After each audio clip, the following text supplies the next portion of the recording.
Bahrain ओकियानूस की तह में मौजूद टाइटन आबदोस के मलबे से मिलने वाले तमाम अहम पुर्जे हारिजान आर्कटिक नामी बहरी जहाज ने माहिरीन तक पहुंचा दिए हैं। बंदरगाह पर लाए जाने वाले उन पुर्जों की तादाद से अंदाजा होता है कि बहरी जहाज से मुंसलिक इंतहाई गहरे पानियों में काम करने वाला रोबोट इंतहाई अहम पुर्जों को सतह तक लाने में कामयाब हुआ। इनसे तहकीक करने वालों को 11 रोज कबल टाइटन के ज़ेरे आब तबाह होने की असल वजह मालूम होगी। न्यूफाउंडलैंड की सेंट जॉन्स बंदरगाह पर एहलकारों ने उन पुर्जों को ढकने की पूरी कोशिश की, लेकिन इसके बावजूद भी अक्सर पुर्जों की शनाख्त की जा सकती थी। इनमें आबदोस का टाटनीम से बना पोर्ट होल भी था। ये धात के बने डोनट जैसा नजर आता था और उसके बीच में मौजूद सुराख में दरअसल आबदोस से बाहर देखने के लिए मौजूद खिड़की नस्ब होनी चाहिए थी।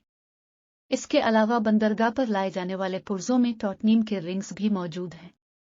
ये आबदोस की कार्बन फाइबर से बने मरकजी ढांचे के दोनों अतराफ पर मौजूद थे और ये इसके दोनों किनारों पर मौजूद कैप से जुड़ते थे। ये रिंग्स और उनका कार्बन फाइबर के ढांचे से जुड़ना उन तहकीकात में मरकजी किरदार अदा करेगा। ये तहकीकात अमरीकी और कैनेडियन हुक्काम की जानिब से मुश्तरका तौर पर की जा रही हैं।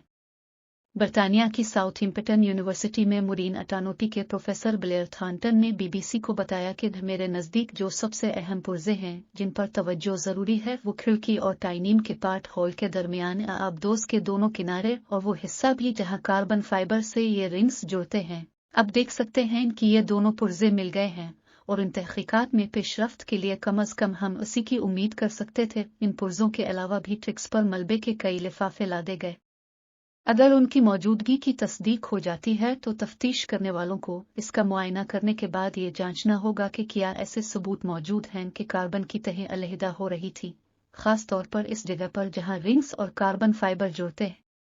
इस साइंसी अमल को डीलेमिनेशन कहा जाता है। एक बड़ा पर्जा जो बंदरगाह पर लाया गया वो आबदोस के पिछले हिस्से में नस्ब था।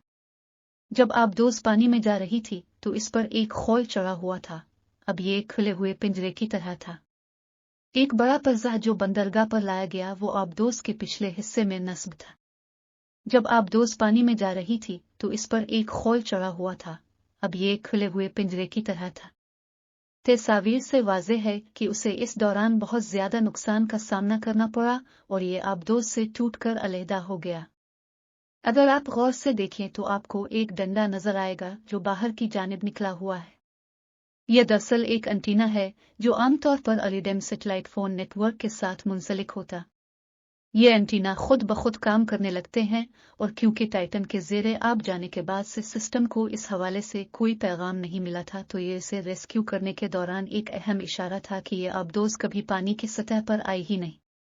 जो धात के बने लंबे डंडे ट्रिक्स पर मुंतकिल किए गए वो इस आबदोस के लैंडिंग फ्रेम की बाकियात थी, जिसके जरिए आबदोस वर्कशॉप लॉन्च की जगह पर एक जगह खड़ी होने में कामयाब होती थी। ये बाकियात टाटनीम रिंग्स के साथ जुड़े हुए थे।